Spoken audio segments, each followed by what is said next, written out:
Boa noite. Boa noite. Boa tarde. Quase boa noite. Boa noite, senhores. Valendo? Boa noite. Quase boa noite, né? Bem, nós vamos dar prosseguimento à disciplina que nós estamos fazendo aqui no programa de pós-graduação, que versa sobre os impactos do golpe de 2016 na educação, né? E aí, essa disciplina vai ocorrer ao longo do semestre e nós temos vários convidados, né? Na semana passada foi o professor Altemar, da UES, que nos apresentou um estudo comparado, né, do golpe de 64 com 2016, principalmente a partir do discurso da mídia impressa, dos jornais, foi muito interessante, né? E hoje o professor Biraci Braga, professor da UES, né, que também nos brindará com uma discussão sobre o entorno do golpe, né?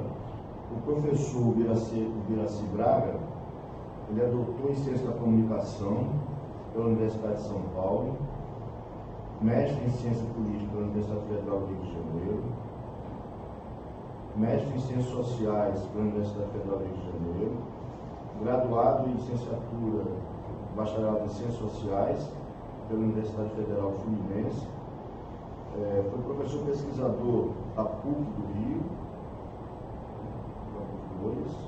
também de Campina Grande. Atualmente é professor adjunto do curso de Ciências Sociais da UES, né? E ele trabalha em diversas áreas das ciências sociais com foco, né, na discussão sobre a epistemologia das ciências sociais, sociologia do conhecimento e teoria da comunicação, né? Então, eu acho que nós teremos uma boa discussão hoje, né? Então, eu acho que, sobretudo, acho que se constatar esse avanço do golpe, né? O golpe tem conseguido avançar, né? Forças conservadoras, né, neofascistas, atuam em alguns momentos pontuais. Nós estamos vendo esse debate muito forte, né, nas redes sociais, sobretudo após a execução da deputada do PSOL, né, a Marielle, onde essa discussão ficou muito evidente, né? Quer dizer, tivemos uma execução e não teve nenhum requinte de camuflar, né? Não houve isso, né? Porque, por exemplo, com a Zuzu Ângelo, houve uma armadilha que quer dizer, sabotaram o carro e ela morre de um acidente. Com a Marielle foi a execução aberta, né? Sem meio termo, sem esconder nada, literalmente a execução, entendeu? E vendo agora essas forças fascistas que têm atuado no sul do país. Então, quer dizer, há um avanço muito grande. Mas enfim, vamos à discussão, vou passar ao professor, né? E sigamos aí à noite. Vamos lá. Obrigado por gentil convite da FACED, especialmente ao professor Roberto Guerra, pela participação nesse evento, que tem uma importância fundamental do ponto de vista da conjuntura política, do golpe, que já vem se articulando, se espalhando no Brasil, tentando, digamos assim, evitar a ideia de golpe e sim de legitimidade. E nesse sentido, a minha ideia, já que não é simplesmente falar do golpe, como se referia a Marx, o coup d'État, que foi historicamente o primeiro golpe analisado do ponto de vista de uma conjuntura política, Marx teve o mérito, de ter aberto essas escapas abruptas para que nós pudéssemos então pensar evidentemente, em função das contradições que as sociedades, então, situam, é o que se entende por uma análise concreta de uma situação concreta.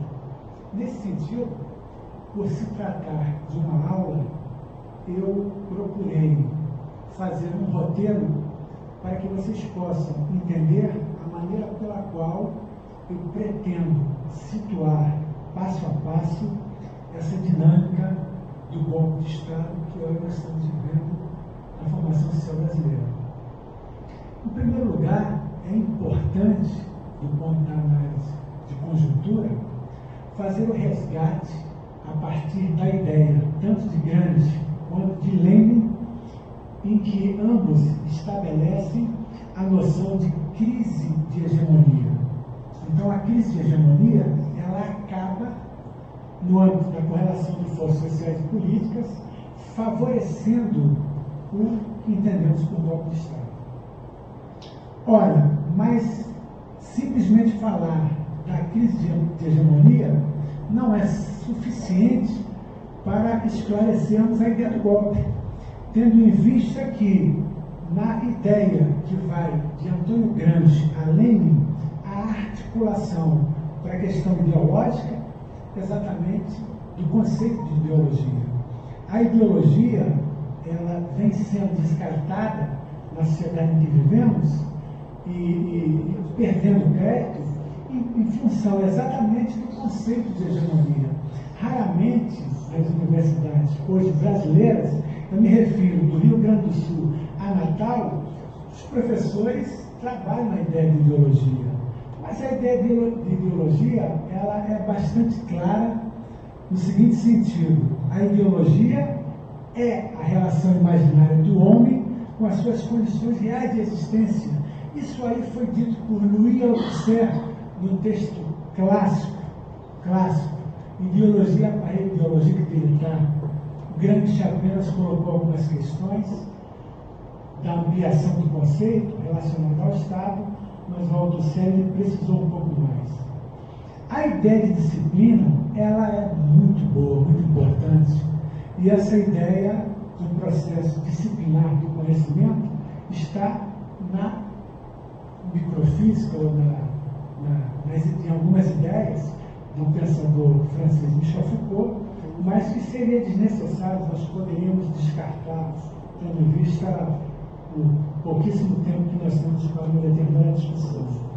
Mas a disciplina, ela pode ser resgatada num outro plano a partir da ideia de sistema escolar que foi discutida, por exemplo, de forma exemplar, já na década de 60, por Pierre Bourdieu.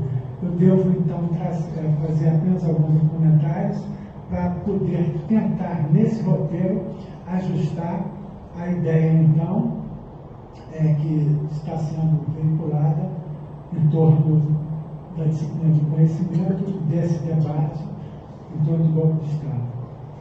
Devo ainda também falar e frisar que o próprio golpe de Estado legal, ele nasce de uma discussão em Paris com o sociólogo Michel Louvi. O sociólogo Michel Louvi foi o primeiro que,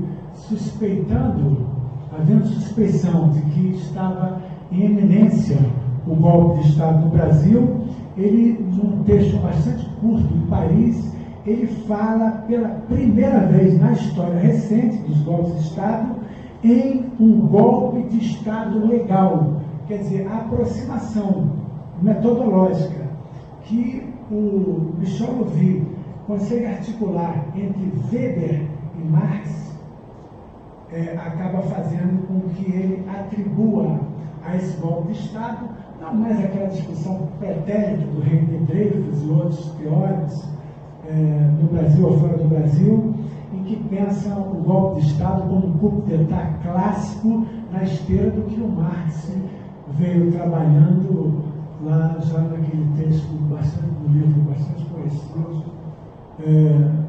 conhecido sobre o golpe de Estado. Assim, tá bom? Encostar no mercado, encostar.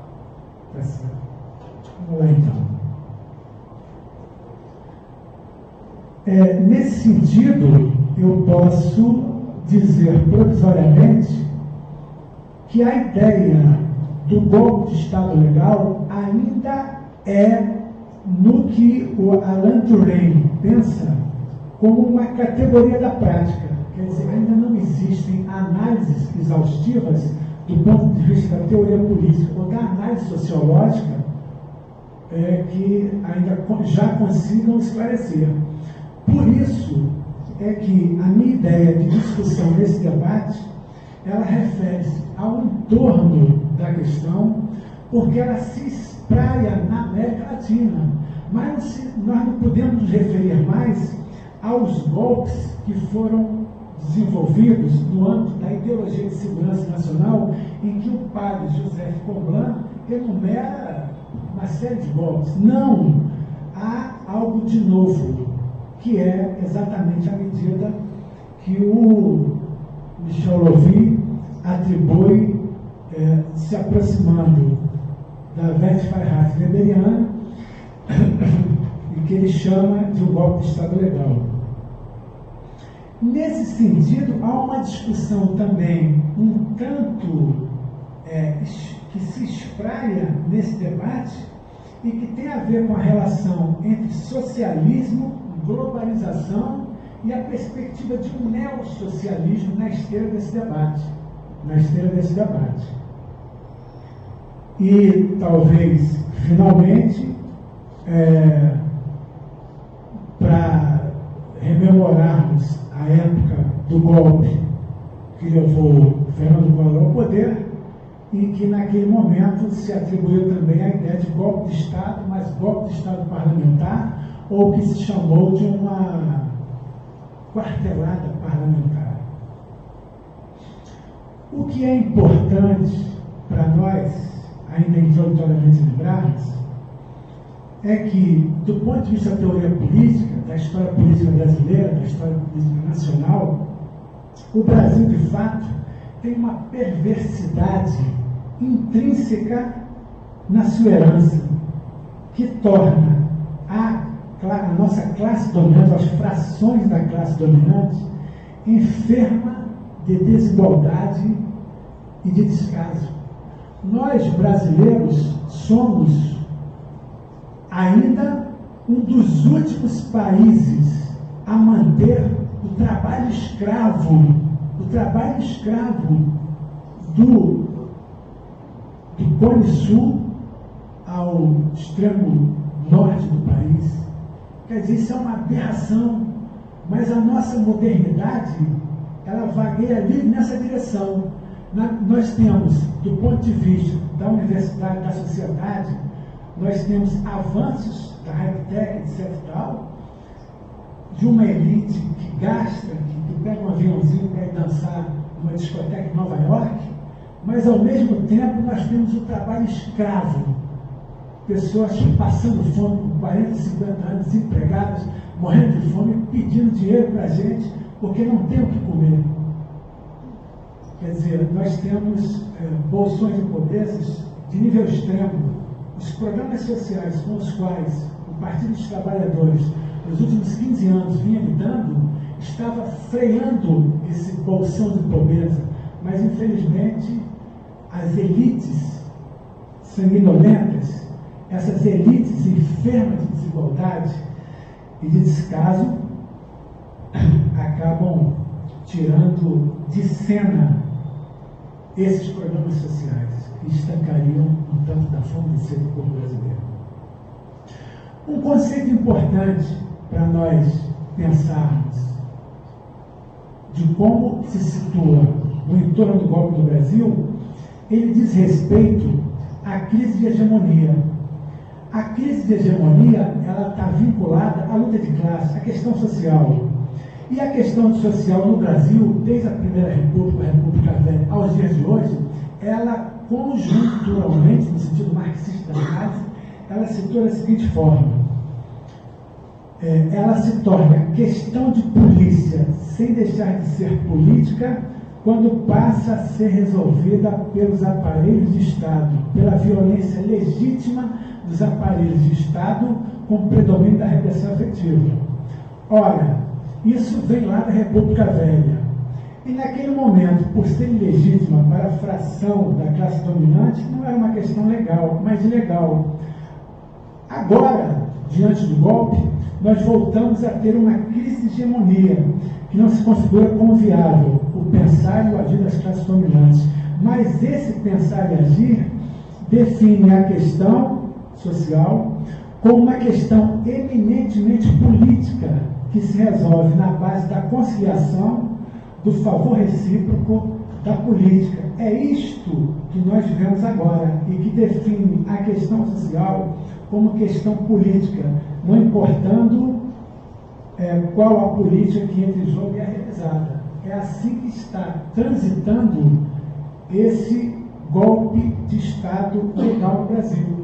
Quando ocorreu o golpe de Estado, e eu já antevia isso, eu estava no debate na TV O Povo, um debate longo, na época eu cheguei a antecipar, olha, nós estamos vivendo um momento que pode haver um golpe de Estado. E os debatedores diziam que nada, golpe de Estado, nada, está tudo estável e tal, apenas uma crise cardíaca, etc. e tal.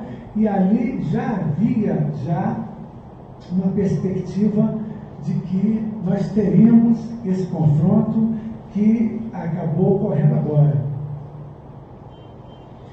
Bom, uma questão importante para nós entendermos a crise de hegemonia, como havia dito anteriormente, tem a ver com a assertiva segundo a qual a instância ideológica há de ser percebida como um lugar analítico de múltiplas projeções dos efeitos de reconhecimento e desconhecimento, dos efeitos das diferentes instâncias. Portanto, a instância ideológica, do ponto de vista metodológico, ela há de ser recortada nas suas conexões, seja com a instância política, seja com a instância econômica. Já não é na realidade que vamos procurar a prova da autonomia das instâncias, das estruturas teóricas, mas na estruturação da teoria que autoriza análises autônomas para que nós possamos, então, entender em que medida se situa a noção de golpe de Estado.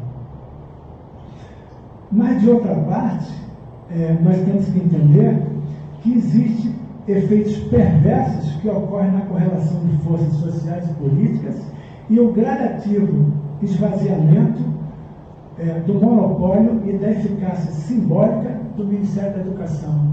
Isso já vem ocorrendo há algum tempo. Quer dizer, numas décadas anteriores, no período próximo passado, o Ministério da Educação ainda jogava um papel decisivo na estruturação das universidades, já que o Brasil ocupa uma posição singular do ponto de vista da sociedade globalizada. Nós, no Brasil, nós somos quase que, por excelência, um dos únicos, talvez o único país no mundo em que se tem ainda uma quantidade extraordinária de universidades públicas ao nível federal e ao nível estadual. Isso é algo raro. Isso incomoda porque, digamos assim, há uma mudança de simbólica. E a luta nos aparelhos de Estado passa necessariamente pela educação. Isso faz com que haja um maior controle da educação nesses Estados, na medida em que os governos de Estados acabam apoiando hic et nunc o golpe de Estado. Eu dou um exemplo para vocês. Há 15 anos que eu tento defender a minha tese titular de Sociologia. O que a universidade fez em 2009? Bom, eu já mexendo daqui e dali para saber por que não defendo a tese estava escrita, o que a universidade fez depois que eu enfrento, do ponto de vista jurídico, a universidade. Criaram imediatamente algo que é escabroso. Criaram a necessidade, para ser titular, do doutor escrever uma tese de docência. A tese de docência só existe na Universidade de São Paulo, por exemplo. Eu que estudei lá, eu sei muito bem disso. Para você ser titular, tem que ser livre docente. Meu orientador era titular e livre docente. Lá é obrigatório.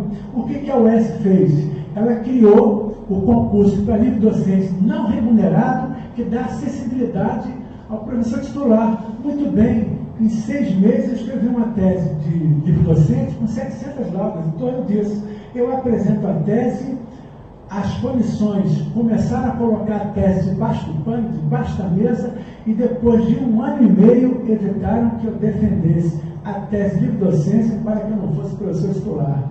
Ou seja, colocaram na gaveta e eu até hoje estou impedido, desde 2009, de ser professor livre-docente e titular na Universidade do Estado do Ceará.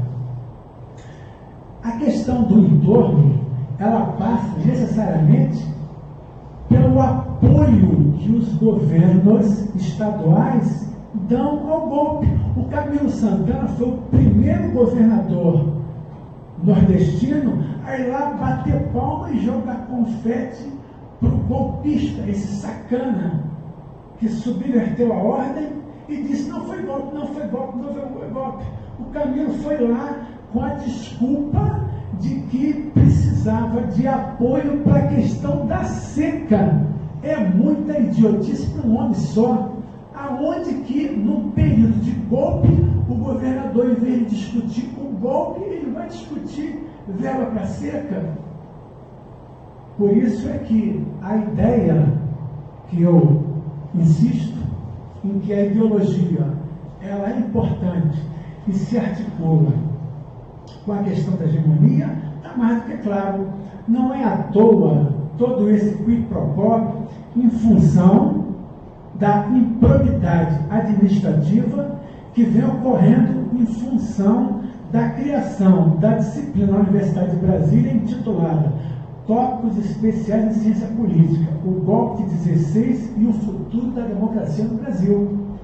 Eu fiz algo parecido na UES, criei na época do golpe imediatamente uma disciplina em teoria política sobre o golpe.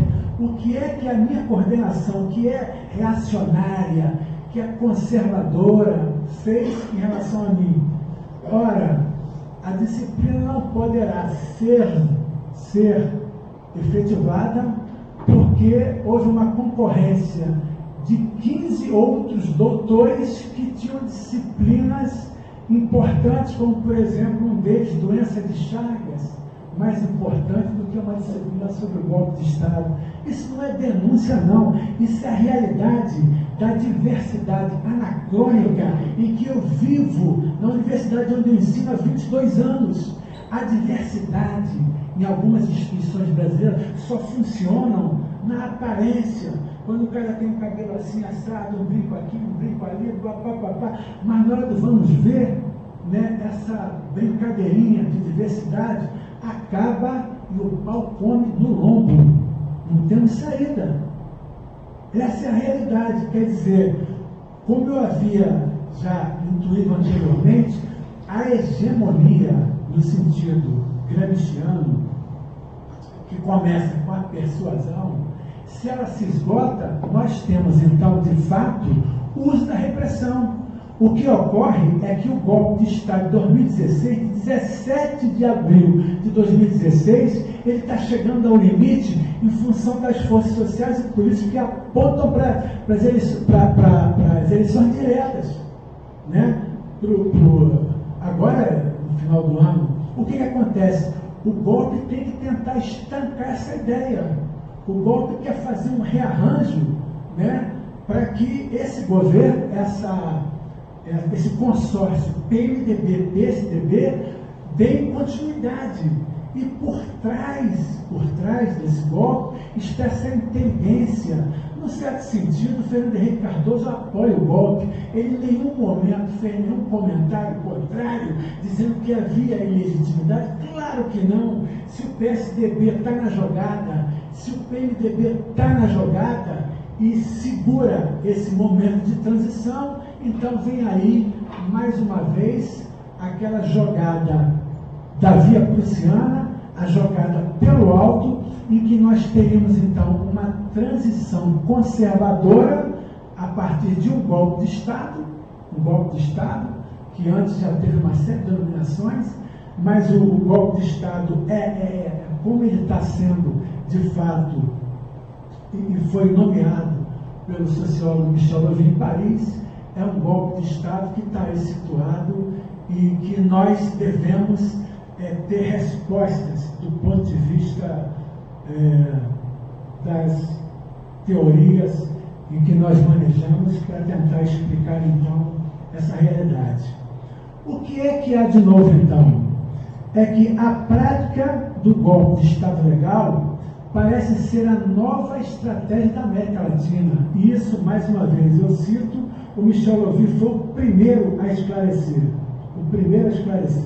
Alguns estados na América Latina já haviam colocado no balão de ensaio a ideia do golpe de Estado legal. E o golpe de Estado legal é isso. Nós não ficamos de mãos atadas, porque no âmbito das assembleias, da Câmara dos Deputados, do Senado, nós não temos alternativas. Qual é a alternativa? Ir para as ruas como? Não há mobilização social suficiente para a gente estancar o golpe. Então, o golpe acaba sendo legítimo em função do aparelho repressivo do Estado, em função do controle das universidades, em função do assassinato recente, estancando o Rio de Janeiro, porque o Rio de Janeiro, desde do final do segundo reinado para cá, sempre foi uma caixa de ressonância, não adianta, a escravidão cessa e a passagem de trabalho estava para o livre. Lá no Rio, o Rio é uma caixa de ressonância, morei 40 anos no Rio de Janeiro e participei desses movimentos, e eu sempre tive claro, o Rio de Janeiro, não adianta, se explode alguma coisa no Rio de Janeiro é porque o Brasil está mal, todos nós sabemos disso. Não adianta o movimento negro organizado, os trabalhadores são organizados, as ONGs, as universidades.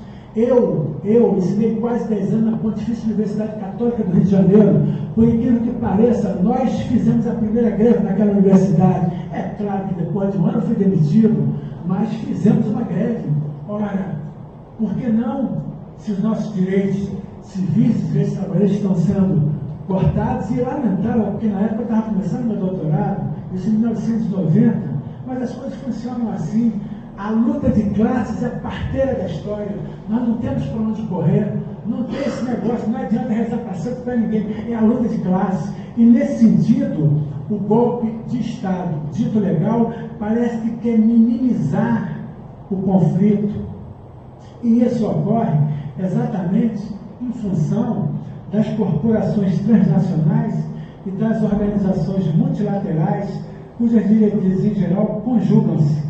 Sem esquecer que as injunções internas, isto é, aquelas relativas aos setores sociais subalternos, têm escassa ou nula presença no modo pelo qual se realiza a reforma do Estado. Eu, quando estava no debate da TV O Povo e intuí sobre o golpe, e os debatedores, não é golpe, eu dizia assim, e por que é que as reformas com as quais a Dilma Rousseff e os deputados e senadores que a apoiavam não passavam, não tinham legitimidade? Ora, todos nós sabemos que reformas sociais vêm para o bem, não para o mal. Essas reformas sociais não passam porque, claro, já estavam tentando estancar o período em que, pela primeira vez no Brasil, uma agremiação de trabalhadores, o Partido dos Trabalhadores chegou ao poder, as elites agraristas, os conservadores das igrejas, eles já não suportavam mais. E nós sabemos muito bem que a destituição da Dilma Rousseff tem o apoio destacado do deputado fascista Jair Bolsonaro, que dedicou seu voto aos oficiais da ditadura militar, e nomeadamente ao coronel Ustra, um torturador notório, e o reacionário deputado pastor Marco Feliciano, que justificou seu voto a favor do relatório apresentado para que o processo de denúncia contra Michel Temer fosse arquivado enquanto ele estivesse no poder. E assim vai. Quer dizer, o golpe de 17 de abril de 2016, ele tem uma mecânica no sentido da arquigenealogia do poder, com o qual Michel trabalha aqui e acolá, ou seja, uma microfísica do poder, e que faz com que os estados nacionais fora do Brasil caiam no engodo de que foram as contas públicas, já que o Brasil tem uma trajetória já histórica em que se gasta mais do ponto de vista das contas públicas e que não se resolve essas contas públicas. Isso é uma prática que tem ocorrido entre nós historicamente. Isso tudo fez com que, então, e é claro, evidentemente, que em função de um processo de globalização, em função de um processo em que as manifestações de 2013 foram caladas, com o apoio, evidentemente, do quarto poder, da mídia, que também teve um papel idêntico com o golpe de Estado de 1º de abril de 64, parece que é um filme que se repete e que nós morremos no final.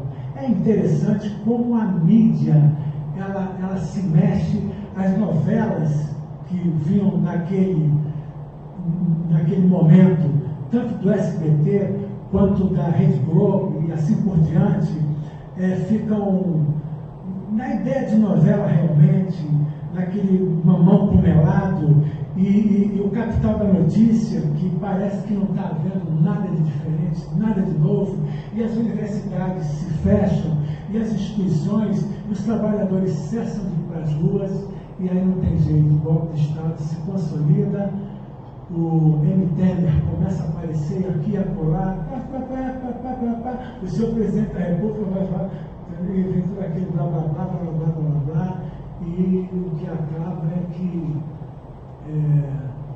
no frigir dos ovos nós temos aí um golpe de Estado que passa a ser, do ponto do jurídico político, um golpe de Estado legal. Essa é a nossa sina. Eu acho que nós devemos refletir a respeito, porque isso é grave, isso é sério, mas é inovador. Como é que pode existir um golpe de Estado legal? É uma contradição, sem a qual nós não podemos nos viver.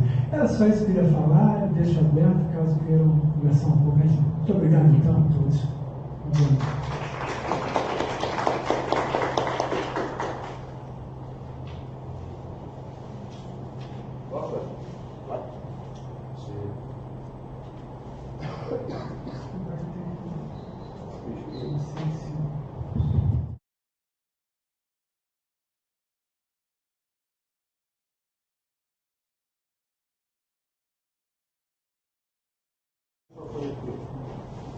Oi?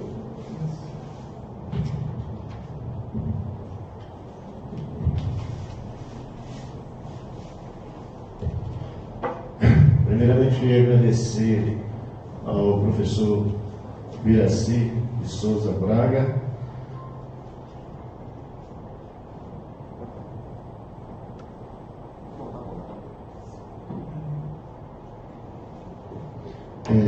repetindo, queria agradecer ao professor Biraci de Souza Braga, porque tive o prazer de cursar há tempos atrás, não faz muito tempo, né, professor, no mestrado, foi meu professor de teoria sociológica. Conheço a pragmática do Biraci na sua perspectiva sociológica. Sei que, por exemplo, quando ele fala aqui do golpe de Estado legal, na perspectiva de Michel Louvi, é algo extremamente interessante, que é preciso que façamos uma releitura acerca de que tipo de golpe está acontecendo no país, por que as fardas e as botas não estão nas ruas, mas por que há, e aí eu gostaria que o professor Biraci desse mais uma, quem sabe nos ajudasse mais aqui a raciocinar sobre por que está havendo uma mordaça, de uma certa forma, nas principais agências da mídia, na parte crítica das universidades, enfim, em todos os movimentos, não só no Brasil, Nós tivemos isso em Honduras, nós tivemos, e vem em outros países da América Latina, que esse golpe de Estado legal, ele está se infiltrando e fazendo uma arquitetura que parece ser realmente a verdade. Estão utilizando, sobretudo, três modos principais, que é o judiciário em seu favor, a mídia em seu favor, sobretudo, e, logicamente, a política, sobretudo os grupos que são tendentes ao conservadorismo e ao fascismo. Portanto, eu gostaria só que o professor nos ajudasse aqui mais um pouco, eu sei da seu largo conhecimento, a respeito desses principais vetores que parecem fazer um golpe de Estado legal, não só aqui, mas na América Latina. Obrigado, professor Alberto. Ele está no caminho certo, porque a questão chave para nós é exatamente nós entendermos de como se articula hoje a ideia de legitimidade na relação do pensamento, tanto de Max Weber quanto de Pierre Bourdieu. Então, olha só, o Weber, nós temos que deixar um tanto de lado a teoria da violência em Weber a partir dos tipos de legítimos de dominação legítima, já que, digamos assim, o Brasil, ele reúne, articula nessa reflexividade tanto a dominação racional legal como a tradicional, e mesmo desse homem, digamos assim, que é uma espécie de ilusionista, como de justiceiro, como nós temos pela tradição da nossa história dos camponeses, do campesinado, etc. No Brasil, nós temos tanta legitimidade articulada do ponto de vista racional legal, né, da Herrschaft weberiana, ou seja, essa dominação legítima que está na burocracia. A burocracia, isso é em todo o mundo, existe uma tese do pensamento de Max Weber, que ela é cineira et studio. A burocracia é algo que existe sem paixão. Ela funciona e acabou. É o caso, o exemplo que eu dei há pouco. Bom, em primeiro lugar, quando eu fiz concurso para a UES, em 98, primeiro lugar para professor doutor, professor adjunto, e de lá para cá o que eu fiz? Criei 2 programas de mestrado, orientei algumas pessoas, mas eu dizia assim, o meu interesse não é nem participar de programa A ou B, de mestrado, doutorado, não. A minha intenção era defender o mais rápido possível a minha tese de titular, porque eu já estava com 40 anos. Hoje estou com 60 e não defendi. Por quê? A questão da legitimidade, da dominação burocrática do saber, também é parte do golpe com o qual as instituições trabalham, as universidades fazem assim. Ora, não tem muito tempo, eu assisti uma defesa de titular aqui na Universidade Federal do Ceará. Eu gosto muito desse professor que se tornou titular. E o que ele fez?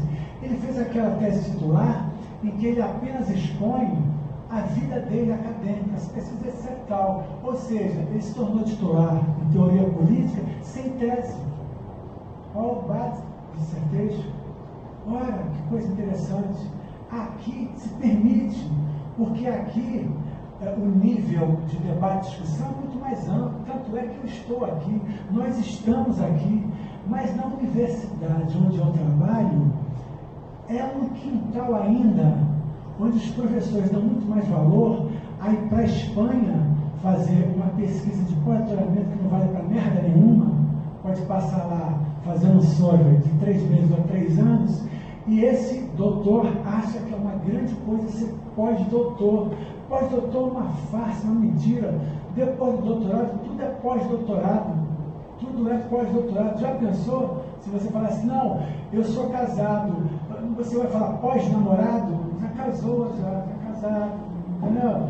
Então isso é uma bobagem ideológica, né? A ideologia interpela o indivíduo constituindo o sujeito. Essas pessoas acreditam, como crente ora, reza, acredita.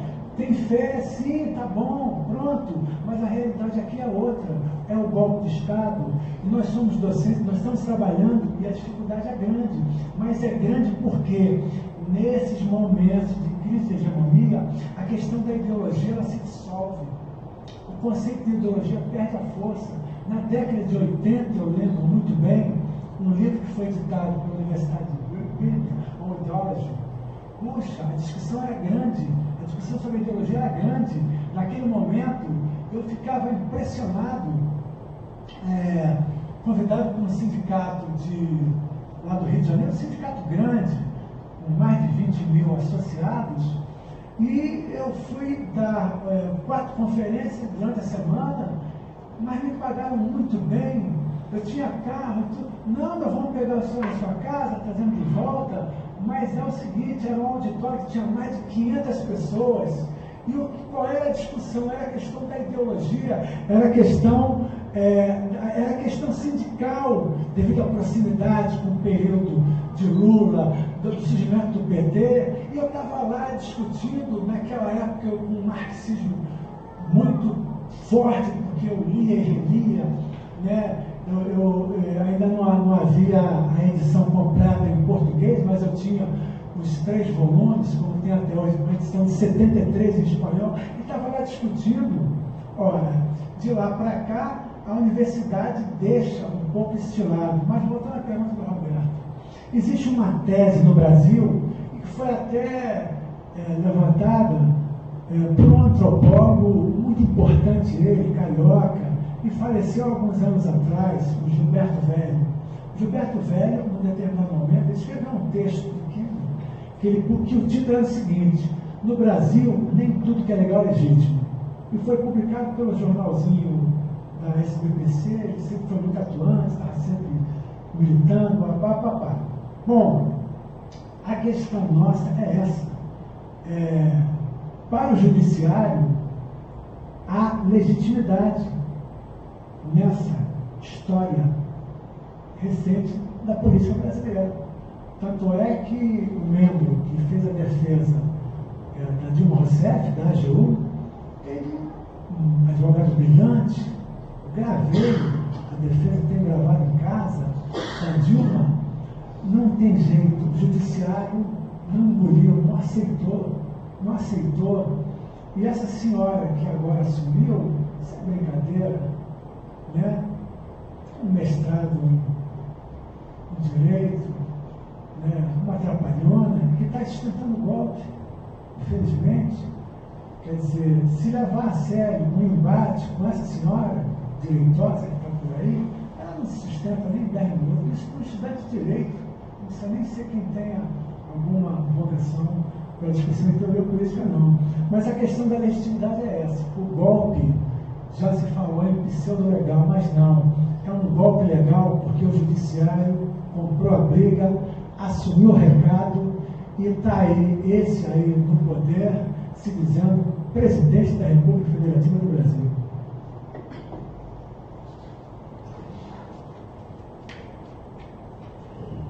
Boa noite a todos. Professor, eu não sei se eu entendi bem, mas o senhor nominou o caso Collor, a eleição dele, e eu acredito que o senhor se refere também ao que ele fez com a nação brasileira, como um golpe. Eu nunca tinha ouvido uma afirmação dessas, ampliando o conceito de golpe, e eu particularmente tendo, se é que eu entendi a fala do senhor, a rejeitar essa ideia de qualificar o caso Collor, a atrapalhada que ele fez, o que a Globo fez com o povo, como golpe.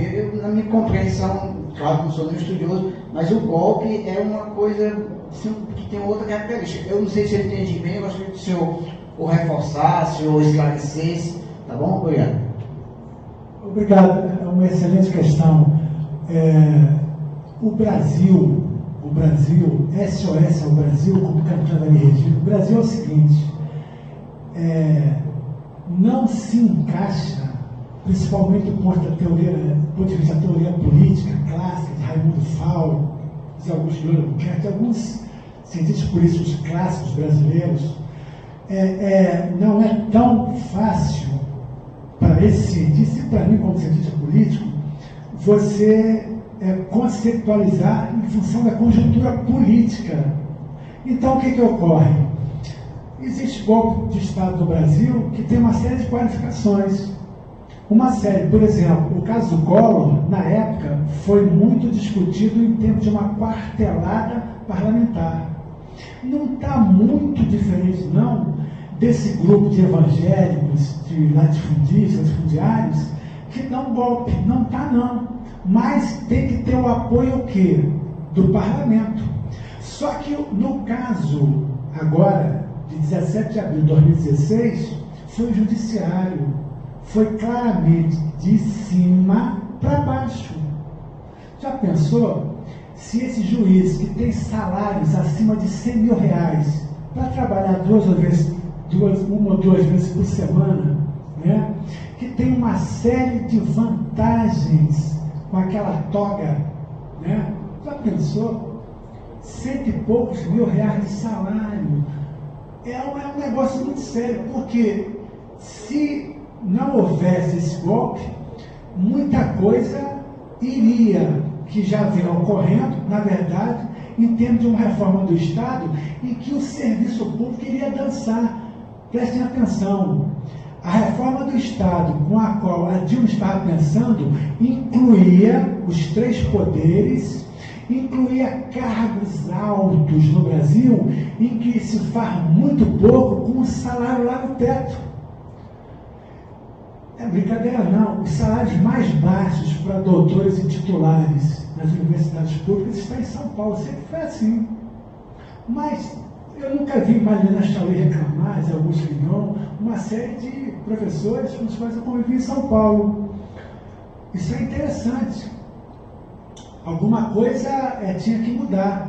Então, por exemplo, o judiciário, ele, tá bom, então ele legitima um golpe de Estado, mas há, por outro lado, uma determinação econômica no sentido marxista. Já pensou se esses salários deixam de ter esse teto para cair para um salário como, de fato, um jurista que não tem nem livros escritos, ou tem muito poucos, assumirem esse nível?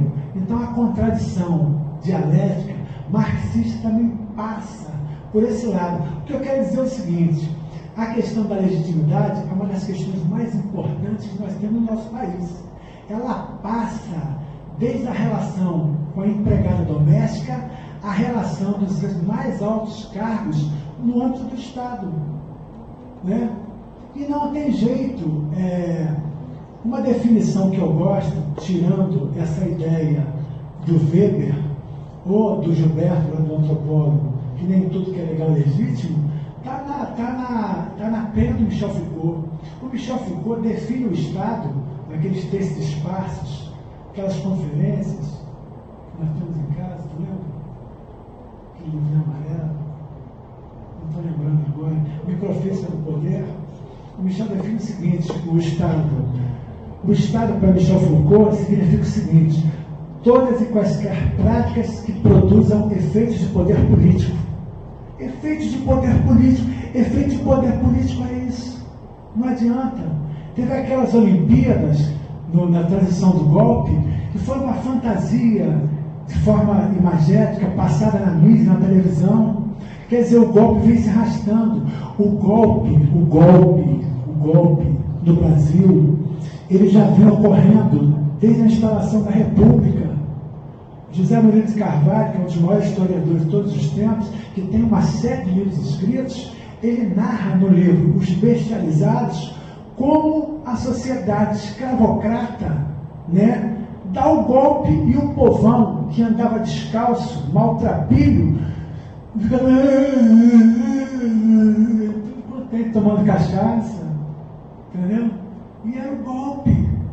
Era o golpe. Ora, se finda o trabalho escravo, porque tinha que botar os negros, os escravos, dos morros cariocas, né? Aí está a República, abre grandes avenidas, como no Rio de Janeiro. O presidente Wagner Rio Branco, manda os crioulos para os morros cariocas, que o que não falta é morro no Rio de Janeiro. Eu mesmo trabalhei em muitos deles, como sociólogo, etc e tal, sem nenhum problema. Poxa, a nossa favela da Rocinha, que tem em torno de 400 mil habitantes no Rio de Janeiro, ela se equipara à maior favela da América Latina, que está na Venezuela. Me fugiu o nome agora. É interessante porque essa favela, eu ia inclusive uma época participar de um debate lá na Universidade Central da Venezuela, Petare, interessantíssimo, uma favela que na época que eu ia, não fui, tinha em torno de 600 mil habitantes. Você anda de teleférico, como se estivesse em Campos do Jordão, para ir para casa, porque não tem espaço. É um negócio fabuloso, muito mais apertado do que na Rocinha.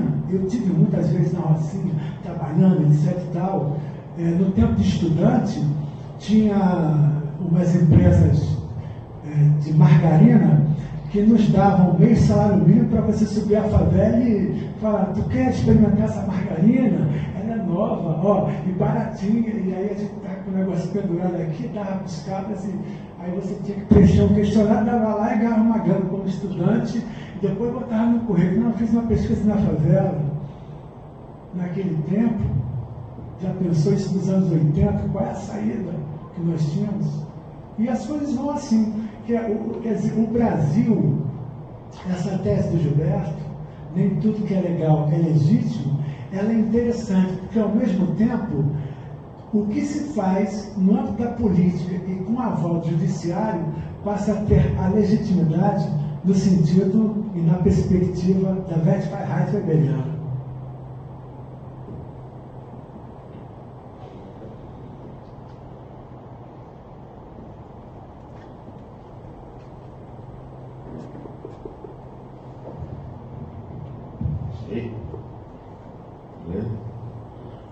Bom, professor, eu gostaria de parabenizá-lo, né, e agradecer, né, a sua presença, né. Eu tenho uma coisa que me incomoda um pouco. Nós fizemos algumas pequenas comparações, né. Veja, nós estamos em 2018, há 60 anos há 50 anos do AI-5. 50 anos do AI-5, 50 anos, por outro lado, do maio 68, enfim. Mas a questão é a seguinte: entre 64 e 68, final de 68 com o AI-5, isso demora algum tempo, né? Você tem quase 4 anos para você ganhar mesmo esse lugar, né, de fechar mesmo tempo com o AI-5. 3 de dezembro de 68, AI-5 fechou.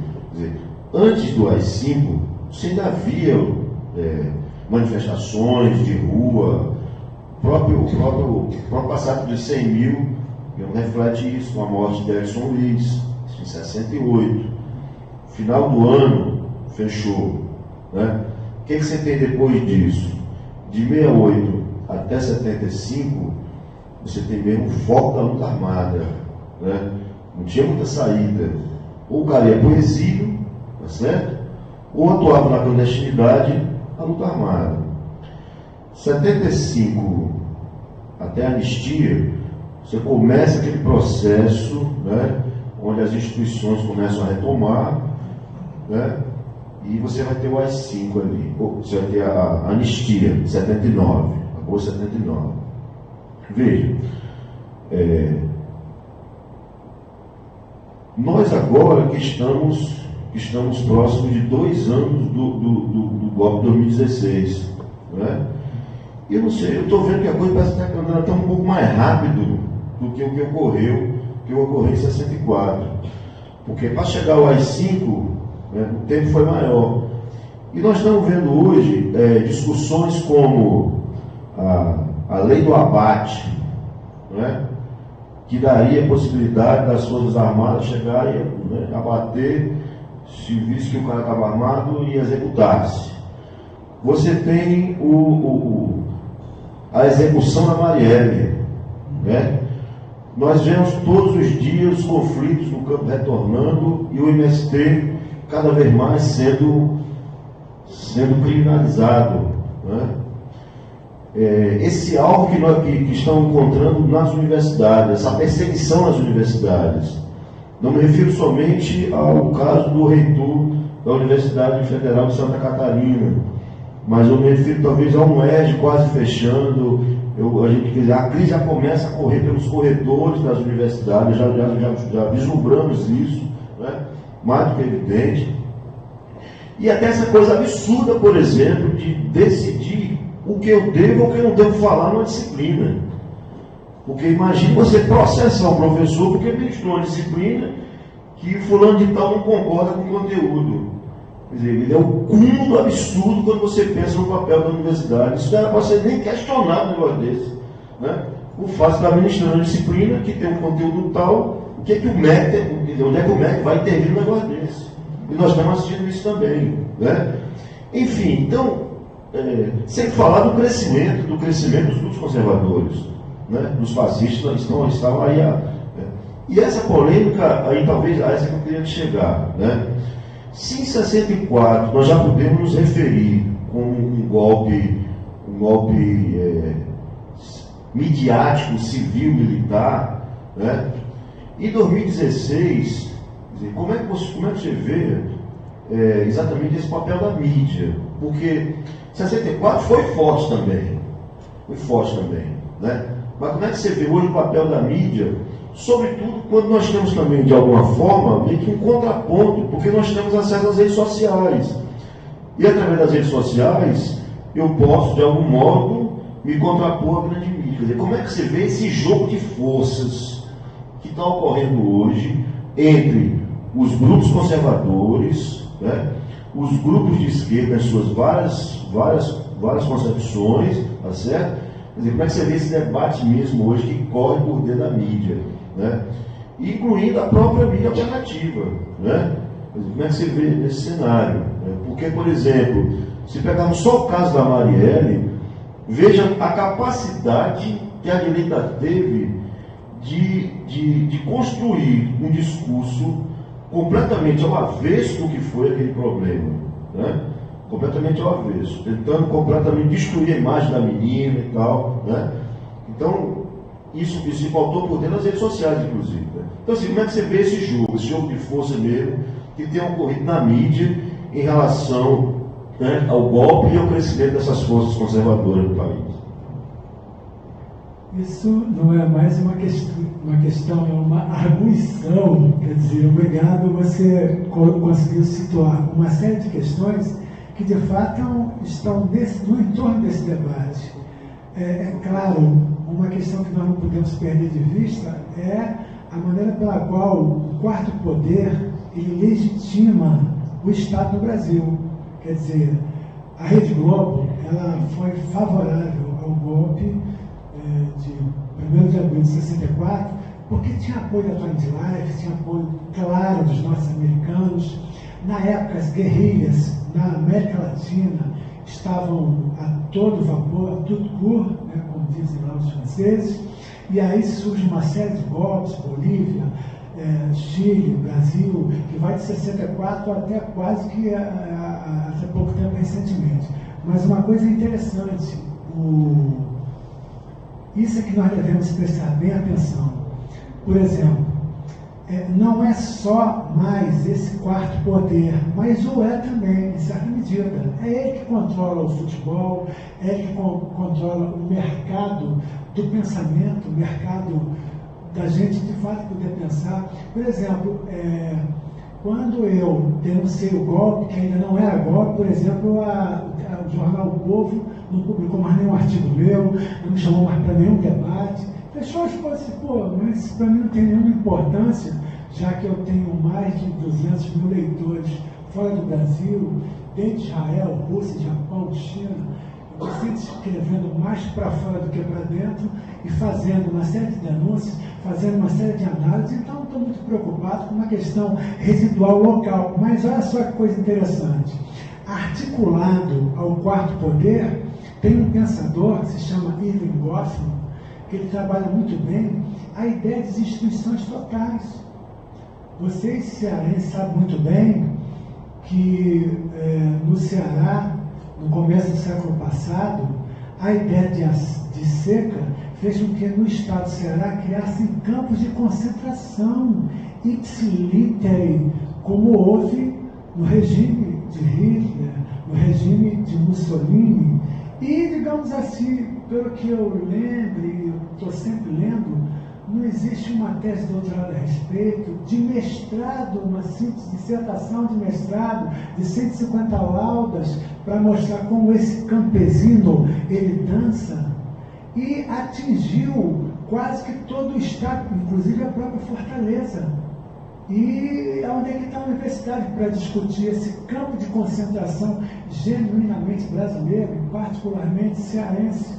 Então, por exemplo, na leitura da microsociologia do Irving Goffman e articulada a ideia de quarto poder, nós temos também a instituição total. Por exemplo, numa certa medida, essa discussão toda que passa pelo ensino médio tem a ver com a instituição total. Quem aparece é isolado. Nas universidades, quem tenta aparecer é isolado, fica isolado. Na universidade hoje, se você diz que tem a intenção de ser titular, você fala, mas por que titular? Entendeu? E outra coisa, se você é titular, é mais fácil você participar de eventos fora do país ou em outras cidades do que até aqui no nosso próprio estado. A última tese de doutorado que eu participei foi aqui na FACED, sobre surdo-mudo, nem lembro mais, 1993. No programa de mestrado de Sociologia e Doutorado, nunca mais me chamaram. No programa de História, não querem nem me ver. Nos programas lá, o programa de doutorado, que eu já vinha há 20 anos atrás dizendo, nós precisamos ter um programa de doutorado, e na época eu estava sugerindo um programa de doutorado em ciências humanas, com área de concentração em antropologia e sociologia. Me isolaram, me tiraram do programa e estão criando agora um programa de doutorado em sociologia. E eu pensando assim, mas quem são esses homens e mulheres? Que nome eles têm? Que prestígio eles têm? Né? E, no entanto, está criado o programa. Um dia desses eu vou, olho lá, vejo a lista, vejo um ex-aluno meu, outro não sei o que, assim, mas como é que pode, de um oportunismo crasso, certas pessoas, entendeu? Então, eu estou querendo dizer para vocês o seguinte: em 1990, quando eu entrei para o programa de doutorado na Universidade de São Paulo, eu fui com a cara e a coragem. Simplesmente me inscrevi em março, me preparei, só fui saber o resultado quase no Natal. Recebi um telegrama para dizer que foi aprovado. Quer dizer, a legitimidade vem nessa medida. Eu, sem conhecer absolutamente ninguém, faço uma inscrição, faço uma prova escrita durante 4 horas, passo na prova escrita, espero mais 3 meses, apresento o projeto, passo no projeto, aí você tem mais um exame, que é uma banca, que diz assim, se você pode ou não pode começar a fazer uma porra do doutorado. Mas lá houve legitimidade. Em outros locais é por telefone, ligou, já está sendo aprovado. Na sacanagem não, é mais ou menos isso. Vocês não vão reprovar fulano de tal, afinal de contas, não, peraí, isso aí tem, mas peraí, tem quase 100 candidatos. Não, peraí, calma aí, porque pelo menos esses 15 primeiros têm condições e legitimidade. Você diz assim, caramba, é aí que determinados doutores, por exemplo, a última banca de seleção que participou, também já tem anos, porque dizia assim, não interessa, não chama o Bia não, pelo amor de Deus, hein? Vai chamar alguém que vai questionar o sistema de ensino, que está virando uma instituição total. Por isso é que Pierre Bourdieu está na ordem do dia. Eu voltei a ensinar para a graduação Pierre Bourdieu. Pierre Bourdieu, puxa vida, a crítica foi traduzida há pouco tempo, acho que uns 5 ou 6 anos, antes da morte dele, um livrão que é sobre o Estado. Sobre o detalhe.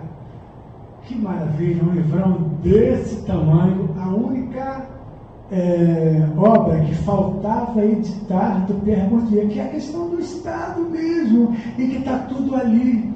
Quer dizer, uma reformulação teórico-metodológica que estava fora dos estudos anteriores dele, porque diziam assim, não vamos Pierre Bourdieu, esse negócio de Estado, isso é da ciência política, não tem nada a ver, melhor pensar o Bourdieu da arte, o Bourdieu disso, o Bourdieu daquilo. E aí foi traduzido, tem um volume muito interessante. Então, por exemplo, nessas indagações que você estava colocando agora, tem a questão do quarto poder, uma série de autores que trabalham essa noção. No caso dessas instituições que se fecham, diz que você pode, que não pode fazer, tem aí o Goffman e outros pensadores também, desde a ideia de instituição total até a ideia mais presente na microfísica do poder. A obra de Foucault está aí aberta, mas infelizmente aqui no estado de Ceará nós não temos pessoas que têm tido interesse, poucos estudantes de mestrado e tal que estão estudando Foucault, mas Foucault não tem muita propriedade para ser ensinado, infelizmente, aqui no Ceará.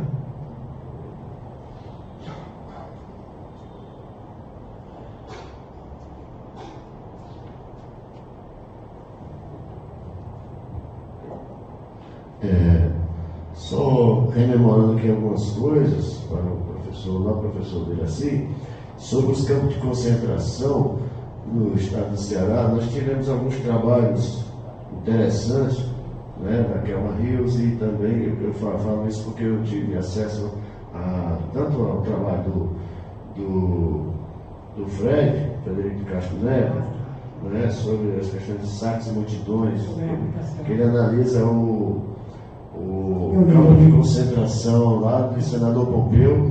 A Kelma Rios, ela analisa os campos de concentração aqui também. Acho que isso você talvez não tenha conhecido, né? Não, eu estou só aqui para a gente fazer justiça, né, às pessoas. Então, a Kelma Rios, ela fala sobre a questão dos campos de concentração desde 1915, né, aqui no Joaquim Távora, né? Isso, exato. E depois de 32 também ela faz essa análise. Eu também escrevi alguma coisa, né? Apesar de não estar aí na mídia, mas escrevi alguma coisa sobre esses campos de concentração para o meu ofício de historiador, né? Bem, mas o que eu estou querendo aqui falar um pouco mais, acrescentar aqui a discussão, é a respeito do tradicionalismo golpista no país, né?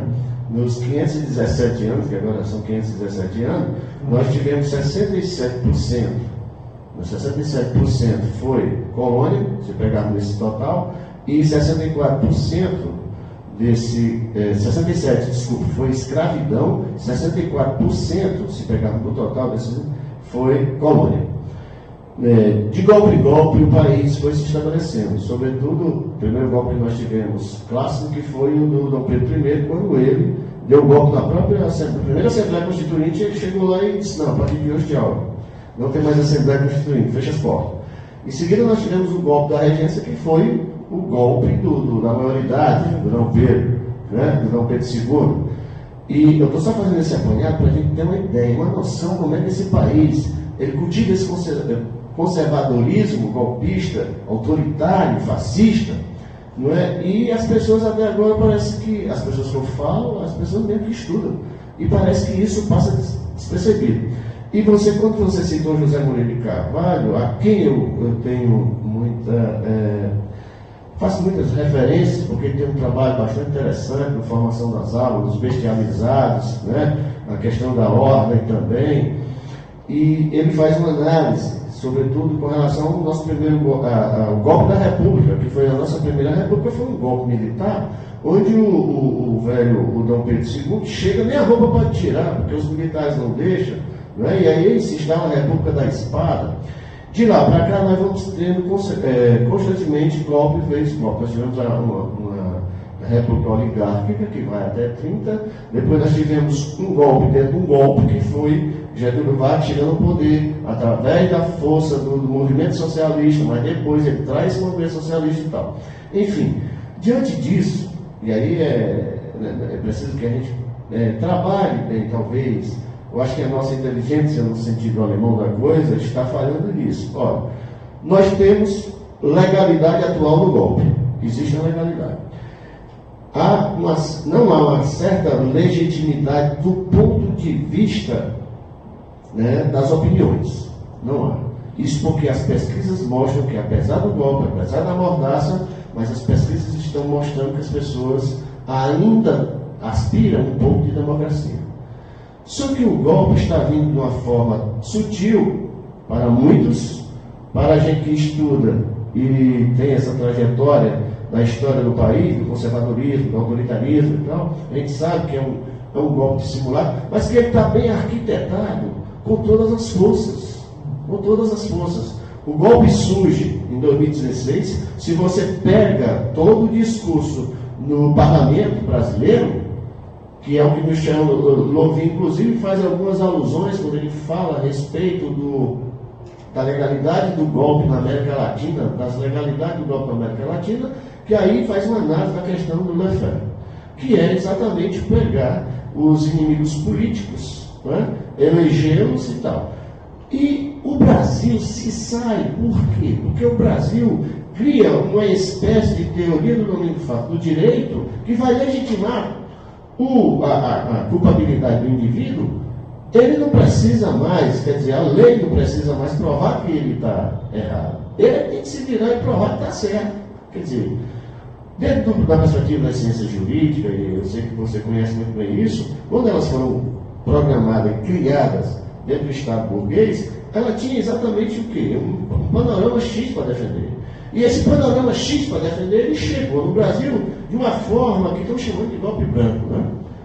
Então, o que eu quero raciocinar com você talvez seria o seguinte: que espécie, como é que nós podemos fazer uma análise sociopolítica, né, desse golpe no país? Porque não é fácil.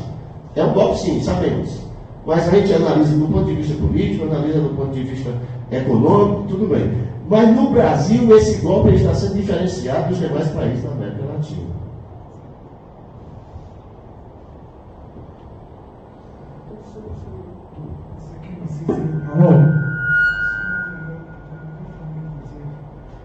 Olha só, Roberto, as questões são inúmeras. Eu chamo a atenção de um autor que eu apenas citei aqui, eu gosto muito dele, e ele tem sido lido e tem textos em diversos idiomas, mas vou citar apenas um aqui em italiano. Não sei se você já ouviu falar, o Niklas Luhmann. Niklas Luhmann tem um texto, L'Opinione Pública, que foi editado no livro Estado de Direito e Sistema Social, em 78, em que ele coloca os limites do ponto de vista da dominação midiática, de como a opinião pública pode ou não se manifestar. E isso é interessante pelo seguinte: ora, um dos países em que a diversidade, no sentido culturalista, se expressa de uma melhor maneira no mundo, ainda hoje é o Brasil.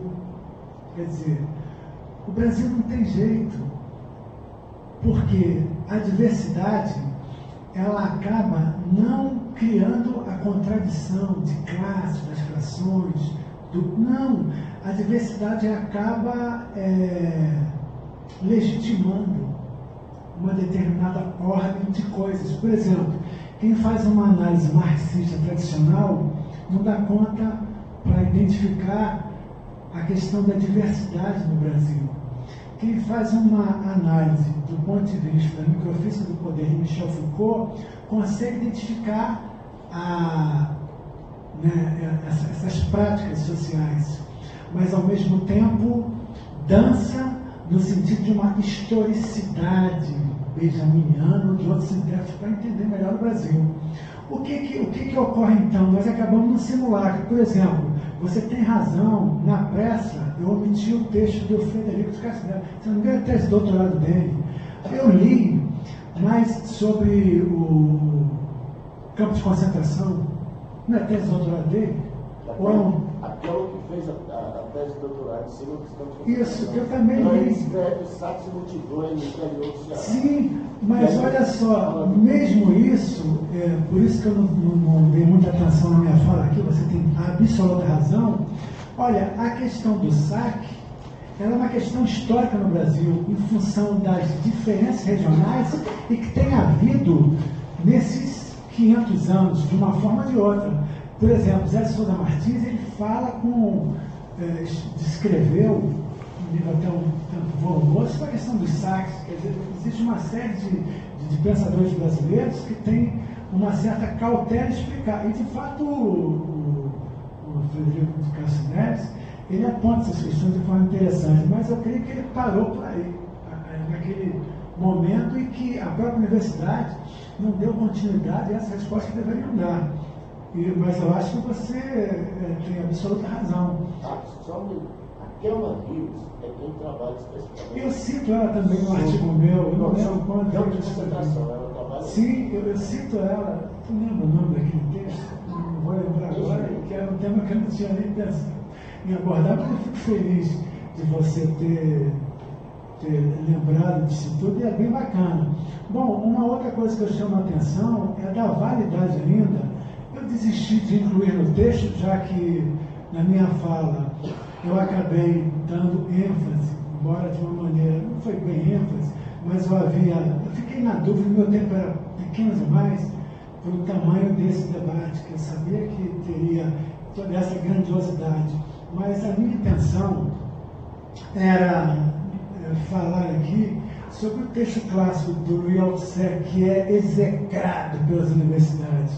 Ninguém mais quer falar de Althusser. Mas o opúsculo dele, Ideologia Ideológica e Militar, que é de 70, que põe como subtítulo Notas para a Investigação e tal, é um texto ainda muito atual. É muito atual, muito atual pelo seguinte sentido: o que nós estamos pecando hoje na universidade é deixar de lado a questão da ideologia, justamente no momento em que o tradutor de Marx e Engels na Alemanha, agora nós temos a tradução completa da ideologia alemã, que é um livro de 600 páginas, mais ou menos, e que até então não havia essa obra ainda publicada no Brasil em português. E agora nós temos. E eu acho que a partir daí, uma preocupação que nós devemos ter na universidade é fazer a separação entre ideologia, poder e ciência. Por isso que estudam o poder, tá bom, a gama de autores é bastante grande. Quem estuda a ideia de efeitos de poder também, a relação é bastante grande. Agora, o que eu venho chamando a atenção, principalmente aqui, porque tem uma coisa muito interessante. Como eu tenho mais de 50 mil leitores nos Estados Unidos não se estuda a questão da ideologia.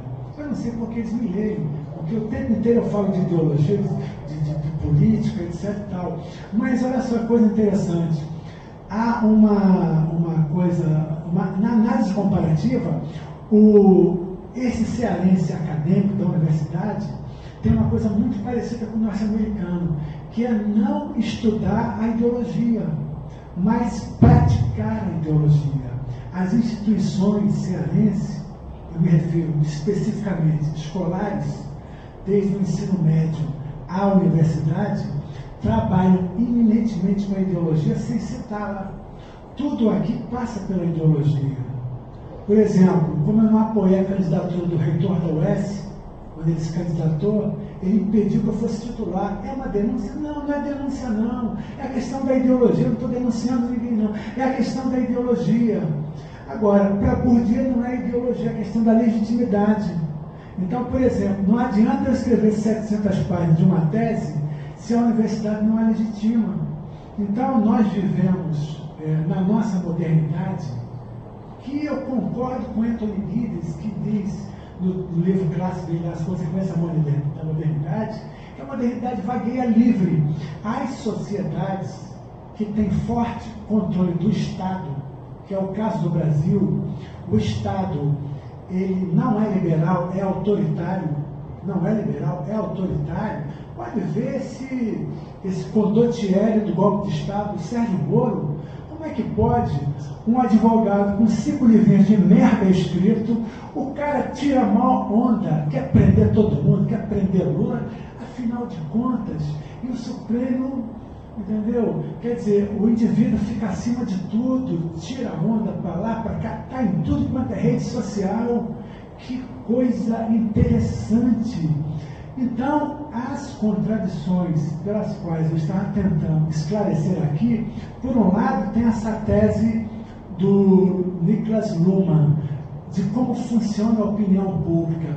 Ora, tem essa ideia do Althusser, dos aparelhos ideológicos do Estado, tem a ideia de Gramsci, de um Estado ampliado, que funciona e não funciona.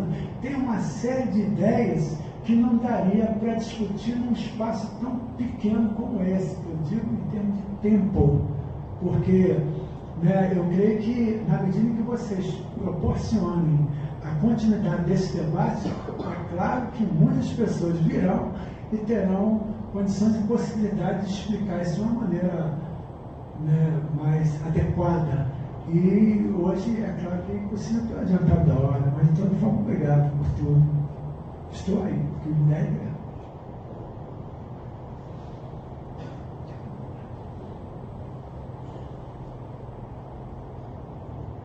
Eu só tenho a agradecer pelo aceito o convite e só perguntar aqui se todos se lembram, assistiram aqui ontem a entrevista do senhor juiz Sérgio Moro.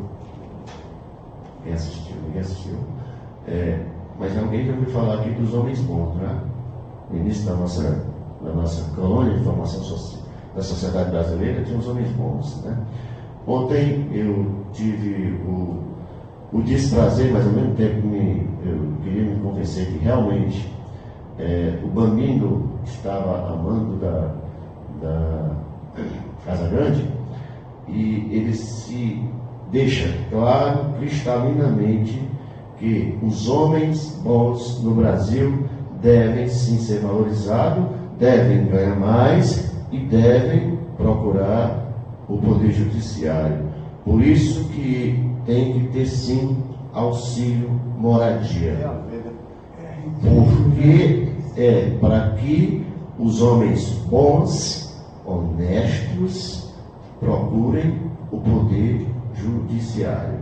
Isso não fui eu, não sou eu que estou dizendo. Ele deixou claro para o país inteiro. Isso demonstra, dentro do ponto de vista sociológico e antropológico também, como o ego de alguém pode ser inflamado a tal ponto de, quase 500 anos depois, voltarmos a uma prática chamada dos homens bons, que eram quem tinha direito, né, de comandar os mestiços, que eram os reinóis. Então, esse só para finalizar, eu me lembrei de você falando aí, né? Eu me lembrei e vim para fazer esse comentário.